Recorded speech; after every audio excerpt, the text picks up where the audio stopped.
afternoon, gentlemen of the press.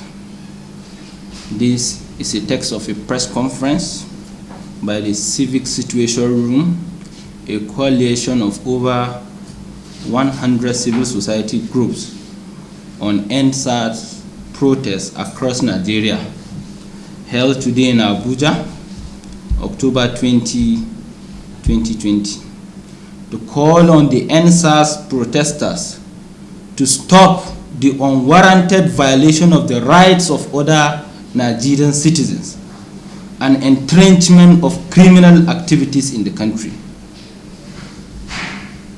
Gentlemen of the press, we are pleased to welcome you to this press conference, which is called to address issues arising from EndSARS protests. You will recall that when the incidents of police brutality first became topical and Nigerians decided to protest against it all of us joined without hesitation. At the start of this protest, everyone was focused on issues while highlighting the need to call operatives of the Special Anti-Robbery Squad unit to order with the demand that the unit must be scrapped.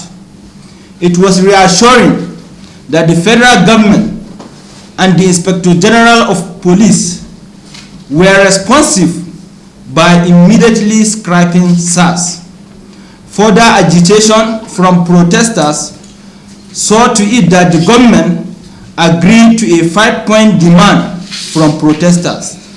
These demands were geared towards wholesomely reforming the entire Nigerian policing system. From the way we see it, the demands that were tabled included items that should be dealt with immediately on the short term, mid-term, and long term. As outlined, we realize that it will take time for each set of demand to be implemented, depending on whether it is something that will be done immediately or something that will cover a period of months or years. The logic is that protesters will then allow the government time to implement these demanded changes. This perhaps informed the decision of some people to drop out of the protest because they want the government to have time to respond to the things that they have asked for. This does not in any way negate the rights of those who decided that they will continue to protest. In fact, we seem that they now move beyond the demand for police reform to include other things. Some of them are even asking for the sack of the government, which was not something that was originally on the table. What this means is that serious-minded people return to their legitimate businesses and activities while waiting to see how the government implement the changes that they have demanded. From the way we look at it, this has made those who are still protesting to change their tactics by doing things to force others to become part of the protest. We now see them increasingly blocking roads in a way that prevents people from getting to their workplaces, from getting to their places of businesses, and even in some instances from accessing life-saving treatment. In Abuja, for instance, protesters obstructed the airport road, knowing that it is a major access for people traveling out of the city and heading to the airport to catch their flight. A particularly sad outcome from this was the case of the woman reportedly in labor who died because she could not get to the hospital for life-saving intervention. In the same Abuja city, there are reported incidents of motorists getting their vehicles smashed by the unruly protesters. In Osun State, there was the sad incident of protesters attacking the state governor. They then went on rampage and burned down a mall in the state capital. In Benin City, Edo State, protesters broke into 2 prisons and set free inmates that include hardened criminals They killed 2 police officers and set numerous properties on fire. They also set up bonfires, obstructed free flow of traffic, and serially manhandled security operatives. In Ibadan State, protesters obstructed the road and forced people to trek long distance, while those going about their legitimate business were harassed endlessly.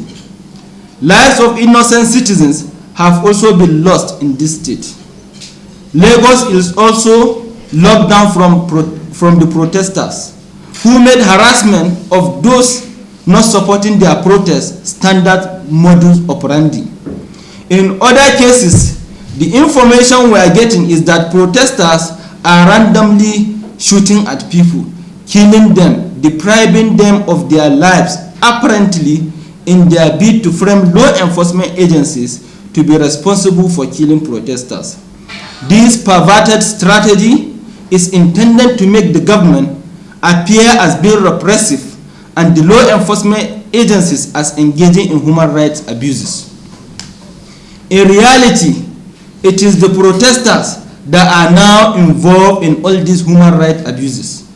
They are the ones who obstruct people from having free access to move around. They are the ones who prevent people from seeking their daily livelihood. They are the ones beating people up. They are the ones destroying people's properties. And they are the ones depriving people of their means of livelihood. Where are the ones hacking into people's digital accounts and publishing private information of public office holders and government employees, thereby depriving people of their right to privacy. We, the coalition of civil society groups numbering over 100, are therefore saying that EndSARS protesters must stop the growing cases of human rights abuses that are being recorded at their protests. We cannot be campaigning against right abuses and then become guilty of things that we are against. We like to conclude this briefing by stating that we are calling on leaders of all thought all over the world to prevail on EndSARS protesters to respect the rights of other Nigerian citizens. We further demand that they prevail on the government to change its approach of allowing some people run riot simply because they are hiding under the identity of youth to protest. The government must step in to bring in law and order and also restore sanity to the protest, while the protesters continue to interfere with the ordinary citizen and stopping people from going about their legitimate businesses. This is most unfair, inhuman, and totally unacceptable. We call on the international community, the US ambassadors to Nigeria, the British High Commissioner to Nigeria, and all men of good conscience to call the errant members of these protests to order. We fear that these innocent citizens will be forced to defend themselves if nothing is urgently done. Thank you and God bless you all. Hallelujah.